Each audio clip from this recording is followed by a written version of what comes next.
الرجیم بسم اللہ الرحمن الرحیم۔ سبز پوش ایوارڈ یہ بفیض روحانی حضرت سید غلام رسول سبز پوش علیہ الرحمت و رضوان کے نام سے یہ منسوب ہے۔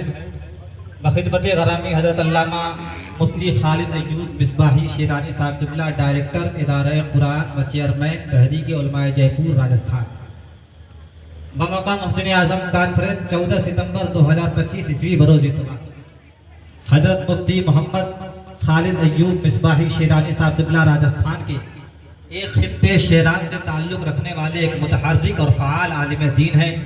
آپ اہل علم کے درمیان ایک ممتاز شناخت کے حامل، عوام کے بیچ ایک سنجیدہ خطیب کی حیثیت سے متعارف اور خواص کے لیے ایک قیمتی سرمایہ ہیں۔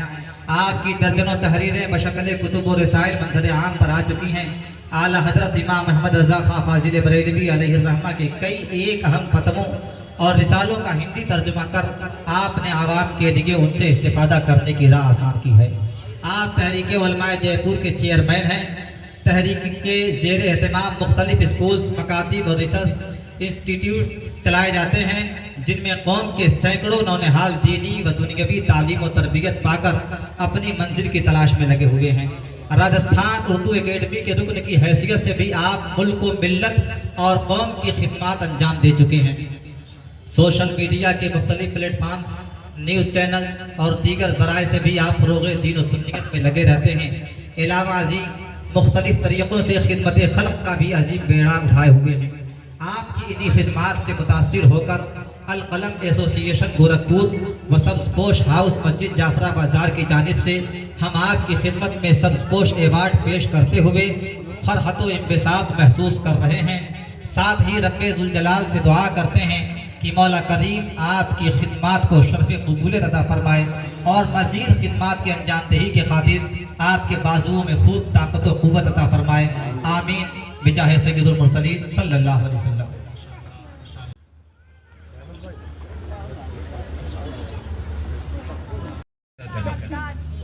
سب سے زیادہ ادب ہمیں کس کا کرنا؟ رسول کی، اور یہ اسی رسول کی محفل ہے، تو ہمیں اس کا بھی ادب کرنا۔ سب سے بڑے چھوٹے سب سے کر لی۔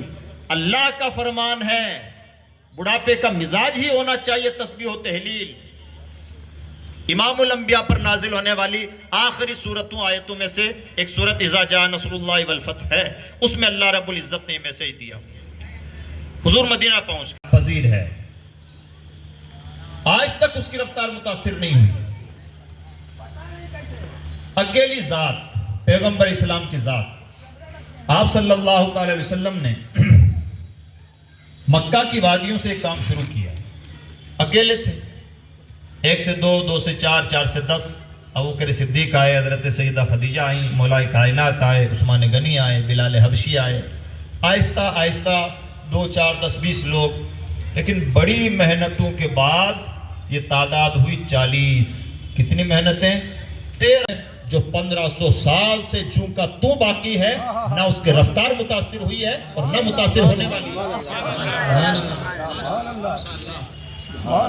کوئی زندہ نہیں رہتا ہے، صرف حق باقی رہتا ہے۔ یہ ہے حضور کا مشن۔ اب سوال یہ پیدا ہوتا ہے کہ ایسی کون سی روح پھونکی ہوئی ہے کہ جس کی وجہ سے اب تک اس کی طاقت کمزور نہیں پڑنے پائی۔ ایک گاڑی کو آپ اوپر لے جائیے اور پھر ڈھلان کی طرف اسے چھوڑ دیجئے تو گاڑی چلے گی، لیکن ایسا تو نہیں کہ ہمیشہ چلتی رہے گی۔ جب تک وہ ڈھلان ہے، جب تک اس میں پاور ہے، تب تک چلتی رہے گی۔ آپ ایک پتھر اچھالیے تو جب تک آپ کا پاور اس پتھر سے وابستہ ہے تب تک اوپر اچھل رہا ہے، پھر زوال شروع ہو جاتا ہے۔ یہی ہے ہر ترقی کی داستان۔ اسلام ایک ایسا معجزاتی مذہب ہے جس پر اس طرح کا کوئی اصول نافذ نہیں ہوتا۔ ایسا مذہب جس کے ڈھلان ختم ہی نہیں ہوتی، ایسا مذہب جس کو اچھالنے والے کا پاور کبھی ساتھ چھوڑتا ہی نہیں۔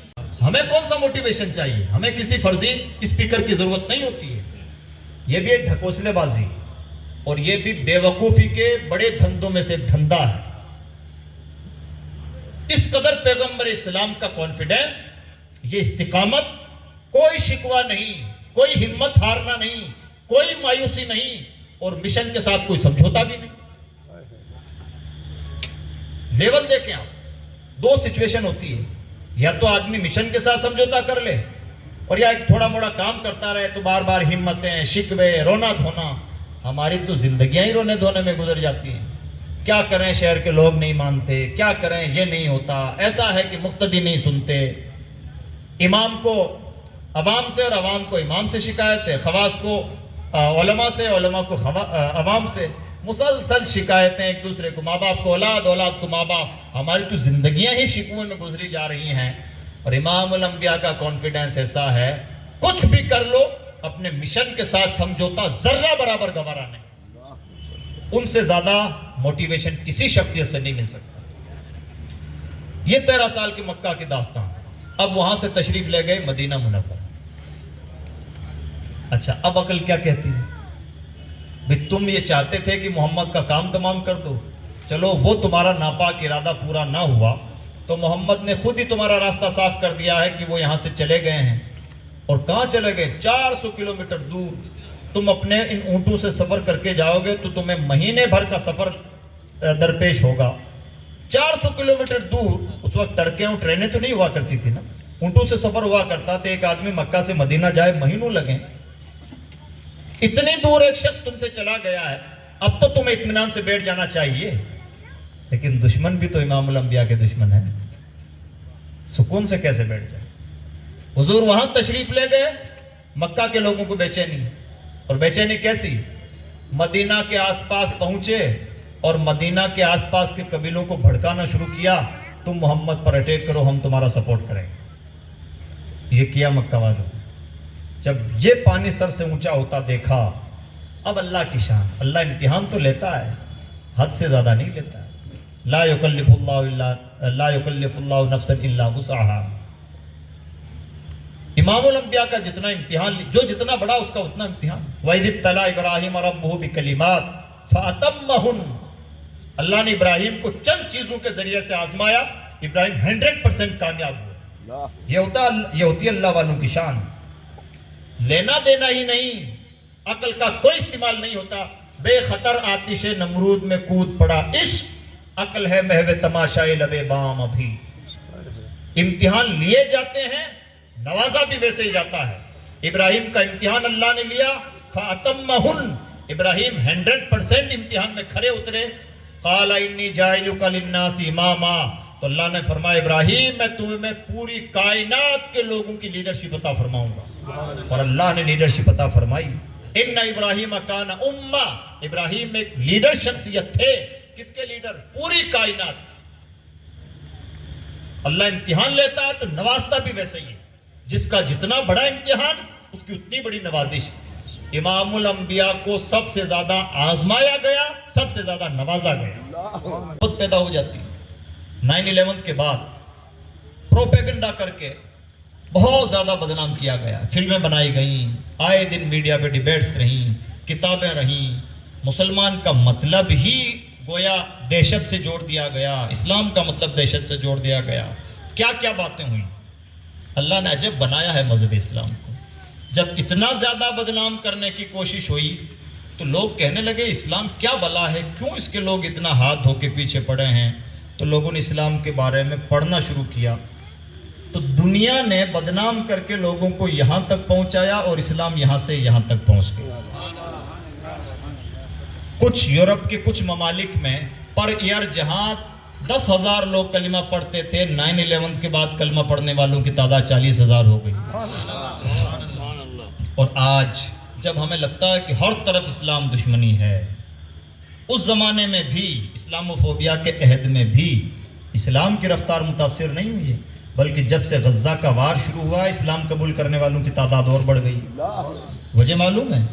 وجہ یہ ہے ایک خاتون جس کے شوہر کو شہید کر دیا گیا، اس کے بیٹوں کو شہید کر دیا گیا، اس کا گھر بلڈوز کر دیا گیا، کچھ نہیں ہے. غزہ کی مظلوم عورت، اس سے آن کیمرہ ویسٹرن میڈیا سوال کرتا ہے کہ بہن تم کیسے سروائیو کرو گے زندگی میں، تم نے آگے کے لیے کیا پلاننگ کی ہے، تمہارا تو کچھ بھی نظر نہیں آتا، تمہارے شوہر گئے، اولاد گئی، مکان گیا.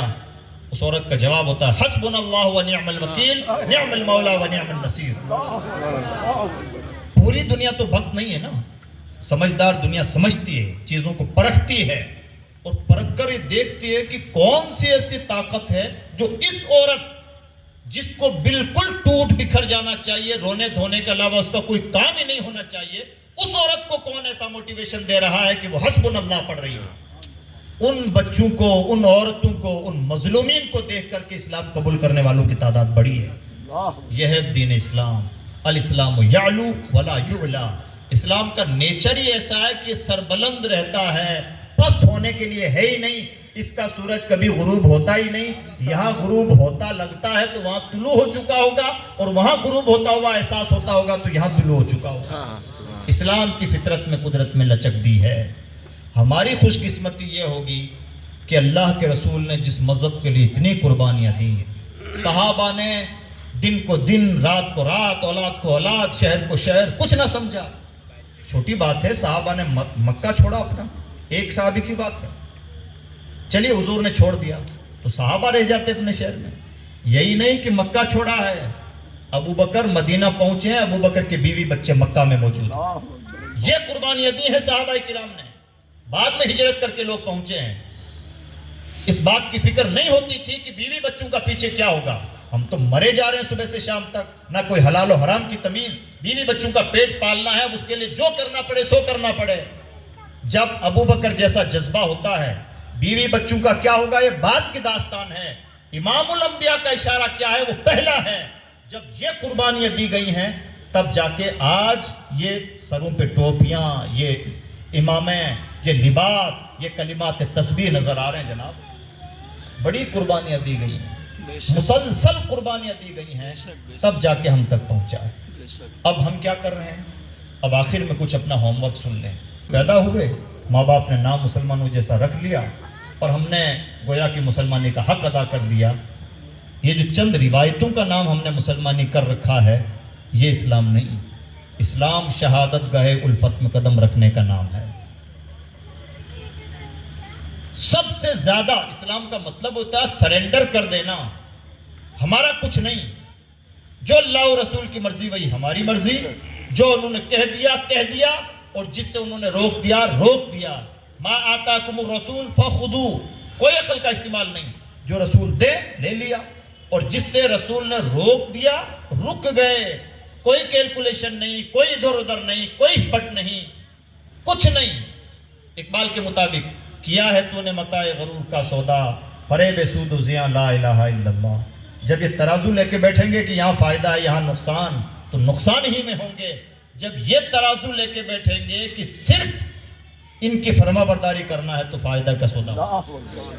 اس لیے عزیز دوستو, اس جذبے کے ساتھ اسلام کو پڑھیں, سمجھیں, حضور کی زندگی کا مطالعہ کریں. بہتوں کی داستانیں ہمیں معلوم ہے, ہمیں بہتوں کا کردار معلوم ہے. ہمارے ملک کے فلاں کرکٹر ہیں, انہوں نے اس طرح سے اپنے کیریئر کا آغاز کیا تھا اور آج یہاں تک پہنچ گئے. فلاں میچ یوں کھیلا اور یوں کیا, اور فلاں پولیٹیشین کی زندگی ایسی رہی, وہ اتنی غریبی سے اٹھے اور اتنی امیری تک پہنچے اور ان مرتبوں تک پہنچے. کبھی اس آمنہ کے لال کی بھی داستان جانیے, سیکھیے, جس نے یتیمی کے آغوش میں پرورش پائی.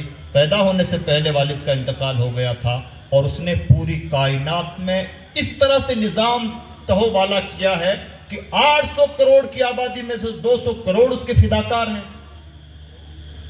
اتنا بڑا ریفارمر, اتنا بڑا انقلاب لانے والا, اس قدر دلوں کی دنیا بدلنے والا کوئی معمولی ہو سکتا ہے؟ مشکل ترین فیصلہ ہوتا ہے انسان سے اپنے مذہب کی تبدیلی کا فیصلہ کروا لینا. امام الانبیاء کا کمال یہ ہے کہ انہوں نے لوگوں کے دلوں پر حکومت کر کے لوگوں کے دلوں سے کفر کو دھویا ہے, ایمان نقد کیا ہے. اس لیے اسی ذات سے دل لگائیں, انہی سے یاری اختیار کریں, انہی کو پڑھیں, انہی کی سنتوں پر مرنا اور انہی کے اداؤں پر مٹنا سیکھیں. یہ ہے غلامی کا تقاضا. ان کی خوشی کس میں ہے؟ ان کی خوشی یہ ہے کہ ان کے گناہگار امتیوں کی خدمت کی جائے. بے پناہ فکر مند رہتے تھے اپنی امت کے لیے. وقت ہوگا تو کبھی بتاؤں گا میں کہ حضور کا درد امت کیا ہے, امت کے لیے فکر مندی کا کیا عالم ہے. یادگاری امت پہ لاکھوں سلام. کوئی وقت ایسا نہیں ہوتا تھا جب امت کو فراموش کرتے ہوں. اس لیے اگر ہم چاہتے ہیں کہ ان کے رضا حاصل کریں, ان سے غلامی کی سند حاصل کریں, ابھی تو ہمارا کہنا ہے کہ یا رسول اللہ ہم آپ کے غلام ہیں, اور یا رسول اللہ کا نعرہ لگا رہے ہیں, اور چند جھنڈوں تک اور چند چیزوں تک ہم نے جو غلامی رسالت کو محدود کر رکھا ہے، یہ ہماری چھوٹی سوچ ہے۔ کمال تو یہ ہے کہ ہم ہی نہ کہیں کہ ہم آپ کے غلام ہیں، وہ کہیں کہ یہ میرا غلام ہے، لیکن یہاں تک پہنچتے پہنچتے بڑی قربانیاں درکار ہوتی ہیں۔ اس لیے بہت احترام کے ساتھ فائنلی گزارش یہ ہے، اگر آپ امت کے لیے کچھ بھلا کرنا چاہتے ہیں تو حضور کو خوش کرنے کا بہترین طریقہ ہے، اور امت کا بھلا کرنے کا آج کے دور میں بہترین طریقہ یہ ہے کہ ایجوکیشن پہ ورک کیجیے۔ حضور جاہلوں کے امام نہیں، علم کے امام ہیں،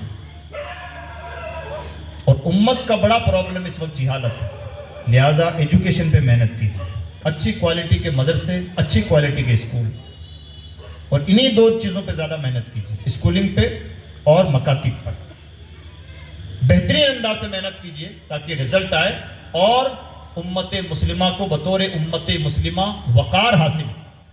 دوسری محنت کیجیے مالی طور پر اپنی قوم کو اپنے پاؤں پر کھڑا کرنے پر۔ حدیث پاک میں فرمایا پیغمبر اسلام نے، ان کی نگاہ کہاں تک دیکھتی تھی، فرماتے ہیں کاد الفقر ان یکون کفرا، بہت ساری غریبیاں ایسی ہوتی ہیں جو کفر کا سبب بن جاتی ہیں۔ آج کے دور میں ایسا ہو رہا ہے، سستے داموں میں ایمان خرید لیا جاتا ہے۔ وجہ یہ ہے کہ ہمارا امیر اپنی بیٹیوں کے ناز نخروں والی شادی میں بزی ہے، اور کسی کو اللہ نے پیسے دے دیے ہیں تو مہنگے مکان اور گاڑیاں اور بنگلوں کے علاوہ، فیشن کے علاوہ اسے فرصت ہی نہیں ملتی۔ وہ سمجھتا ہے کہ میں ہول سول اس کا مالک ہوں، وہ یہ بھول جاتا ہے کہ مجھے اپنی ایک ایک پائی کا اللہ کی بارگاہ میں جواب دہ ہونا ہے۔ شادیاں سستی، مکان سستے، اور اپنی تمام تقریبات سستی، بلکہ مسجدیں بھی سادہ انداز کی بنائیے۔ جتنا زیادہ پیسہ خرچ کر سکتے ہیں ایجوکیشن پہ خرچ کیجیے، اور قوم کو مالی طور پر مضبوط کرنے میں خرچ کیجیے۔ اور جو خرافات ہیں معاشرے میں، جیسے ڈرگس، نشہ بہت بڑی بیماری بنتا جا رہا ہے، اس کے لیے نوجوانوں سے گزارش ہے کہ مہم چھیڑیں، اور جو کر سکتے ہیں کریں، اور کوئی بھی کام اس لیے کریں کہ حضور کے امتی ہیں، اس لیے نہ کریں کہ مجھے اس میں ریٹرن کچھ ملے گا۔ ہمارا یہ رونا ہوتا ہے، جی میں نے فلاں مصیبت کے وقت اس کے کام آیا تھا، اور میں جب مصیبت میں گرفتار ہوا تو مجھے کام ہی نہ آیا۔ جی نہیں، آپ کسی سے امید کیوں رکھ رہے ہیں؟ آپ کسی کی خدمت صرف اس لیے کیجیے کہ رسول اللہ کا امتی ہے، جو چاہیے انہی سے چاہیے، تم سے کچھ چاہیے بھی نہیں۔ آخر میں ایک حدیث پر اپنی بات ختم کر دوں، امام طبرانی نے اسے کوٹ کیا ہے، حضور نبی اکرم صلی اللہ علیہ وسلم کی عبرتناک حدیث ہے، فرماتے ہیں من اصبح ولم یہتم بامور المسلمین فلیس منہم، جس شخص کی ایک صبح اس حال میں ہو کہ اسے امت مسلمہ کی فکر نہیں، وہ مسلمانوں میں سے ہے ہی نہیں۔ ہمارے مفتی صاحب کہہ دیں کہ آپ مسلمان نہیں ہیں تو آسمان سر پہ اٹھا لیں، حضرت آپ نے اتنی بڑی بات کیسے کہہ دی، میں تو ایسا ہوں، میں تو یوں نماز پڑھتا ہوں، اور میں تو اتنا پکا مسلمان ہوں۔ جس کا کلمہ پڑھ رہے ہیں وہی کہہ دے کہ وہ شخص مسلمان نہیں، تو بتائیے ان کے فتوے سے بڑا فتویٰ کس کا؟ کس کے بارے میں فتویٰ دے رہے ہیں؟ من اصبح ولم یہتم بامور المسلمین، لفظ ترجمہ کے مطابق جس کی ایک صبح اس حال میں ہو کہ امت مسلمہ کی فکر نہیں، زندگی نہیں جناب، سال ہا سال نہیں، ایک صبح اس حال میں ہو کہ امت مسلمہ کی فکر نہیں، وہ ہم میں سے ہے ہی نہیں۔ اس لیے جس طرح سے ڈیلی کا شیڈول بناتے ہیں، آج ان سے ملنا ہے، ان سے پیسے لینے ہیں، ان کو پیسے دینے ہیں، ان سے ملاقاتیں کرنی ہیں اور ان سے ملاقاتیں نہیں کرنی ہیں، اسی طرح سے یہ بھی شیڈول بنائیے کہ آج میں حضور کی امت کے لیے کیا بہتر کر سکتا ہوں۔ میں امید کرتا ہوں کہ انشاءاللہ ہم اس اینگل سے سوچنے اور سمجھنے کی کوشش کریں گے۔ اللہ رب العزت کی بارگاہ میں دعا ہے کہ پروردگار ہم سب کو کہنے سننے سے کہیں زیادہ عمل کرنے کی توفیق عطا فرمائے، ہماری زندگیوں کو بامقصد زندگی بنائے، ہمیں باشعور بنائے۔ دوران گفتگو بلکہ گھریلو زندگی، اندر کی زندگی بھی آئیڈیل ایسا کیسے ہو سکتا ہے، لیکن یہ موضوع بڑا تفصیلی ہے، لمبا ہے، تو اس لیے میں چاہوں گا کہ اس مجمع کی مناسبت سے مجھے ایک الگ چیز سجھائی دے رہی ہے، حالات کے مطابق اور اس شعر سے مطابقت رکھنے والا موضوع، اور وہ یہ ہے کہ حضور نبی اکرم صلی اللہ علیہ وسلم نے مذہب اسلام کو ہم تک پہنچانے کے لیے کیا کچھ جتن کی، نبی نے کتنی پریشانیاں اٹھائیں، اور حضور کے سینے میں اپنے امت کا درد کیسا تھا، تاکہ ہمیں اس بات کا احساس ہو کہ اسلام کی نعمت اگر ہمارے ہاتھوں میں ہے تو یہ اللہ کا بڑا انعام ہے، اور بڑی مشکلوں سے یہ نعمت ہم تک پہنچی ہے، بڑی آسانی سے نہیں پہنچی۔ اللہ رب العزت نے